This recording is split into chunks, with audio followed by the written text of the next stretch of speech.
അത് നിമിഷപ്രിയയുടെ മോചനവുമായി ബന്ധപ്പെട്ടാണ്. ഇപ്പോൾ മോചനവുമായി ബന്ധപ്പെട്ട പുതിയ അപ്ഡേറ്റ്സുകളൊന്നും വരുന്നില്ല. വധശിക്ഷ മാറ്റിവെച്ചു എന്നുള്ളത് തന്നെ വലിയ ആശ്വാസകരമായിരുന്നു. അതേസമയം ഈ കൊല്ലപ്പെട്ട തലാലിന്റെ സഹോദരൻ ചില ആരോപണങ്ങളുമൊക്കെയായി രംഗത്ത് വരുന്നുണ്ട്. നിമിഷപ്രിയയുടെ മോചനത്തിൽ കാന്തപുരത്തിന്റെ മധ്യസ്ഥ ചർച്ചകൾ തള്ളിയിരിക്കുകയാണ് കൊല്ലപ്പെട്ട തലാലിന്റെ സഹോദരൻ. കാന്തപുരമോ ഷെയ്ഖ് ഹബീബ് ഉമറോ തങ്ങളുമായി ചർച്ച ചെയ്തിട്ടില്ല. മധ്യസ്ഥ ചർച്ചകൾക്ക് തയ്യാറല്ല എന്നും സഹോദരൻ അബ്ദുൽ ഫത്താഹ് മഹദി ഫേസ്ബുക്കിൽ അറിയിച്ചു. നന്ദഗോപാൽ വിവരങ്ങൾ നൽകും. നന്ദഗോപാൽ, നിമിഷപ്രിയയുടെ മോചനവുമായി ബന്ധപ്പെട്ട് കേരളക്കരയാകെ വലിയ പ്രതീക്ഷയിൽ നിൽക്കുന്ന ഒരു സാഹചര്യത്തിൽ കൂടിയാണ് ആശങ്കയായിട്ട് തലാലിന്റെ സഹോദരന്റെ ഫേസ്ബുക്ക് പോസ്റ്റ് കൂടി രംഗത്ത് വരുന്നത്. കാന്തപുരത്തിന്റെ മധ്യസ്ഥ ചർച്ചകൾ തള്ളുകയാണ്. മാത്രമല്ല, നിമിഷപ്രിയയ്ക്ക് ഒരു തരത്തിലും മാപ്പ് കൊടുക്കാനുള്ള നീക്കം കുടുംബത്തിന്റെ ഭാഗത്തുണ്ടായിട്ടില്ല എന്നുകൂടിയാണ് സഹോദരന്റെ വാക്കുകളിൽ നിന്ന് മനസ്സിലാകുന്നത്. എന്താണ് അദ്ദേഹം പറയുന്നത്? ഏത് സാഹചര്യത്തിലാണ് ഈ പ്രതികരണം, നന്ദഗോപാൽ? ജിൽസി, അതായത് ഈ കൊല്ലപ്പെട്ട യമൻ പൗരൻ തലാലിന്റെ സഹോദരൻ അബ്ദുൽ ഫത്താഹ് മഹദി തുടക്കം മുതൽ തന്നെ ഈ മധ്യസ്ഥ ചർച്ചകൾക്ക് എതിരായ നിലപാടുകളായിരുന്നു സ്വീകരിച്ചിരുന്നത്.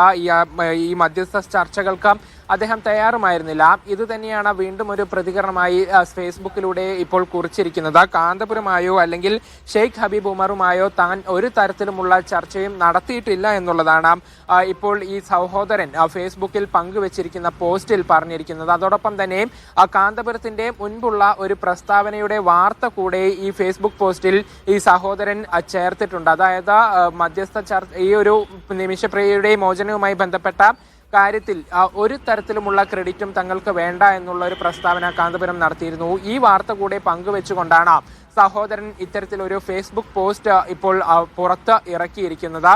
അതോടൊപ്പം തന്നെ ഒരു തരത്തിലും ചർച്ചകൾ നടന്നിട്ടില്ല, ഈ ഇസ്ലാം മതം സത്യത്തിൻ്റെതാണ്, അതിൽ കളവുകൾ പ്രചരിപ്പിക്കരുത് എന്നുൾപ്പെടെയുള്ള പ്രതികരണം കൂടെ ഈ ഫേസ്ബുക്ക് പോസ്റ്റിൽ ഉൾപ്പെടുത്തുകയും ചെയ്തിട്ടുണ്ട്. ഏതായാലും ഒരു തരത്തിലുമുള്ള അനുകൂലമായ നടപടികളിലേക്കും കടക്കാൻ സഹോദരൻ തയ്യാറല്ല എന്നുള്ളത് വീണ്ടും ആവർത്തിക്കുകയാണ് അദ്ദേഹത്തിന്റെ ഫേസ്ബുക്ക് പോസ്റ്റിലൂടെ.